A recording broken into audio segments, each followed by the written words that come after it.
আগামীকাল সপ্তম ধাপের ভোটাভুটি দিয়ে শেষ হতে যাচ্ছে ভারতের লোকসভা নির্বাচন। এরপর ৪ জুন জানা যাবে দিল্লির মসনাদে কে বসছেন। এ দফায় ভোট হচ্ছে প্রধানমন্ত্রী নরেন্দ্র মোদীর বেনারস সহ ৫৭টি আসনে।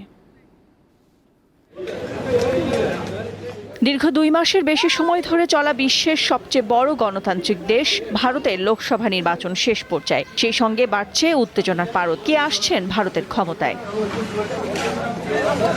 ভারতের প্রধানমন্ত্রী নরেন্দ্র মোদী এই নিয়ে এতই দুশ্চিন্তায় যে সপ্তম দফা ভোটের আগে ২ দিন ধ্যানেও বসেছেন। যোগে বসেছেন কন্যাকুমারীর সেই বিবেকানন্দ শিলায়। এর আগে ২ বার লোকসভা নির্বাচনের প্রচার শেষে আধ্যাত্মিক সফরে বেরিয়েছিলেন মোদী।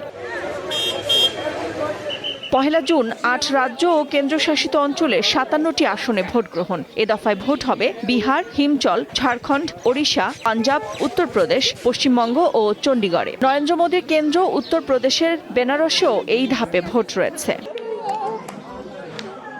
তবে শেষ ধাপের ভোটের আগে দেশটির গণমাধ্যমগুলো আলোচনায় ভোট পড়ার হার নিয়ে। প্রথম ৪ দফায় ভোটের দিন পাওয়া পরিসংখ্যানের চেয়ে পরে ভোট পড়েছে ১,৬০,০০,০০০। অর্থাৎ প্রতিটি আসনে গড়ে বেড়েছে ১৮,০০০ ভোট। তাই এখন প্রশ্ন উঠেছে, এত ভোট বাড়ল কিভাবে?